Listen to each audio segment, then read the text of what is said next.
PUBG has been around for years, and somehow one of its biggest problems is still getting new players to stay. Not getting them to download the game, getting them to survive long enough to understand why people love it. Because PUBG is brutal when you are new. You land, pick up 3 attachments you barely recognize, spend 10 minutes looking for people, and then somebody with thousands of hours deletes you before you understand where the shots came from. That experience is normal in PUBG. It is also why a lot of players never give the game a real chance. Update 42.2 is trying to change that. It's hard because the game expects you to understand a lot of things at the same time. Recoil feels completely different from most modern shooters. Every weapon handles differently depending on the attachments. Movement is slower and more committed. Footsteps matter. The blue zone can kill a good match before the gunfight even begins. Then there are vehicles, revives, blue chips, map knowledge, positioning, bullet travel, healing, boosting, and knowing when a fight is even worth taking. Experienced players barely think about most of this anymore. Their hands already know which attachments go on which gun. They understand how long healing takes.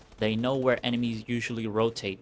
New players are trying to learn all of that while somebody is shooting at them. That is the problem. PUBG does not ask newcomers to aim well. It asks them to understand an entire battle royale system before they have enough experience to make sense of it. The old tutorial could explain the controls, but knowing which button opens the inventory is not the same as knowing what to do once the inventory is open. That gap between understanding the buttons and understanding the game is massive, and PUBG finally seems to realize that. The new basic training is much more detailed than what the game had before. The updated tutorial is split into 17 chapters. An NPC partner follows you through the training and gives instructions through voice guidance and radio messages. Instead of dropping a beginner into one open training area and hoping they figure everything out, the game guides them through the systems in order. It starts with movement, boarding the plane, parachuting, finding weapon, reloading, aiming, and firing. From there, the training covers the death boxes, attachments, the blue zones, throwables, and all the other stuff. That is a much better introduction to what PUBG actually is. The game is not only about shooting. A player can have decent aim and still lose because they rotated too late, brought the wrong equipment, exposed themselves while healing, or had no idea how to bring a teammate back. Covering those systems from the beginning makes sense. The training also gives players a rank after each chapter. Depending on how well they complete the checklist, they can receive a B, A, S, or S+. PUBG says the whole thing should take around 10 minutes. 10 minutes is short enough that people might actually complete it, but detailed enough to explain more than the basic controls. And I like the idea, honestly. A controlled training area can teach you how to throw a grenade. It cannot recreate the moment where you hear footsteps above you, your teammate is knocked, the circle is closing, and you have absolutely no idea which doorway the enemy is watching. That pressure is what makes PUBG difficult. Everything feels simple at first until there is another player involved. Recall practice is useful, but shooting a predictable target is different from tracking somebody leaning behind a tree. Learning how to revive is easy. Finding a safe moment to revive during an actual fight takes experience. The tutorial can explain what the blue zone does, but it cannot give somebody the map awareness that experienced players have built over hundreds of matches. No training mode can replace real games. The goal should be making the first few hours less confusing, not pretending 10 minutes of practice will make somebody ready for veteran lobbies. A new player can finish all 17 chapters, enter Battle Royale,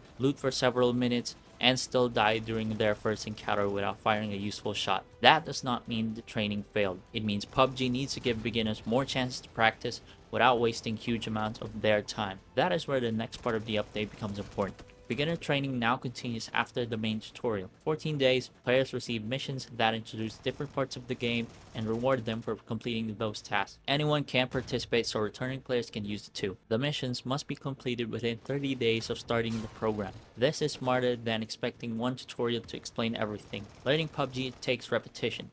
Player might understand attachments during the tutorial, then forget all of it once they enter a real match. Daily missions can slowly reinforce those ideas. They also give beginners smaller goals that are not based entirely on winning. That matters because winning is a terrible early goal in a game like PUBG. A new player might go hours without coming close. Giving them progress for learning systems, trying mechanics, and completing manageable tasks creates a reason to keep playing even while they're losing. The rewards help too, although the missions should not be like homework. Nobody wants to open PUBG and see a long checklist of chores before they can enjoy the game. The best beginner mission should guide players toward useful experiences without forcing them to play in an unnatural way. Ask someone to practice healing after taking damage. Encourage them to use a vehicle or try different attachments. Those activities activities can build confidence. Making people complete random tasks only for rewards would miss the point. The missions should support the learning process, not replace it. Still, I think the most interesting beginner-friendly addition is not the tutorial or the daily missions, it's Solo Deathmatch. Solo Deathmatch is a new first-person arcade mode built around constant fights. Between 10 and 14 players enter a 10-minute free-for-all. Kills and damage earn points, while kill streaks gives additional points. The first person to reach 100 wins. Otherwise, whoever has the highest score when time expires takes a match. After dying, players respawn at a random location with brief invincibility. They can select a loadout, change it between lives, and recover health after avoiding damage for a few seconds. This might do more for new players than the entire tutorial. PUBG's Battle Royale mode does not give beginners enough combat experience. Someone can spend 20 minutes inside a match and only fight one person. That is not enough repetition to learn recoil, tracking, positioning, or how quickly different weapons kill. Deathmatch removes the waiting. You respawn, take another fight, make another mistake, and try again. A beginner can get more gunfight experience in 10 minutes of deathmatch than they might get from several normal matches. A free-for-all format also matters. Team deathmatch is useful, but the teams can make the experience uneven. Sometimes one side controls the map and the opposite team spends the round getting trapped. Solo deathmatch removes that safety net. Every player is a threat. There is no teammate clearing the next room or covering your angle. But it's still not Battle Royale. Winning a match does not teach rotations, looting, circles, or squad decisions. But it teaches the part that scares a lot of beginners the most. The gunfight. Once somebody becomes more comfortable with PUBG's weapons, the normal mode becomes less intimidating. They can focus on survival and positioning instead of panicking every time another player appears. My main concern is that Solo Deathmatch is currently scheduled as a limited time mode. It launches on PC at the end of July and arrives on console in early August, but the announced service periods only last around 2 weeks. That feels too short for something designed to help people practice. Maybe PUBG is using this period to measure interest. Still, when the mode works and people use it, I hope it becomes permanent. Because a difficult shooter needs a place where players can fail quickly. Battle Royale makes every mistake expensive. Deathmatch lets you learn from it immediately. Update 42.2 makes the onboarding process better. I don't think there's much debate about that. The previous tutorial was not enough, and PUBG is finally giving newcomers a clearer path from learning the controls to practicing actual fights. That does not solve everything. No tutorial can erase the difference between a new player and somebody who has memorized every recoil pattern, map rotation, and common angle. Experienced players will still be difficult, and Battle Royale matches will still punish mistakes. Some beginners will finish the training and immediately get destroyed. That is simply PUBG.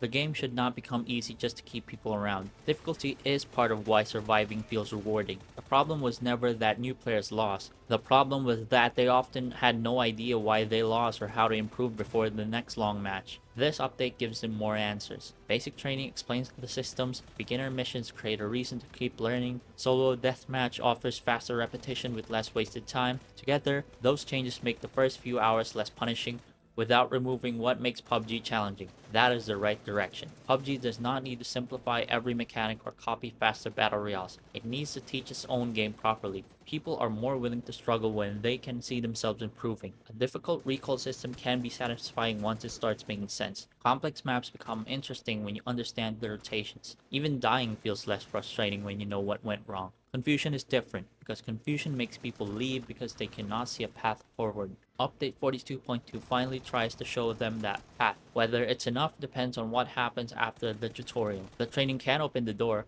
but PUBG still has to convince people to stay once they enter the real game. So, what are your guys' thoughts on this? Is PUBG too difficult for new players, or is the learning curve part of what makes it special? Let me know in the comments. And if you enjoy honest discussions about PUBG, Battlefield, and FPS games, subscribe. Thanks guys.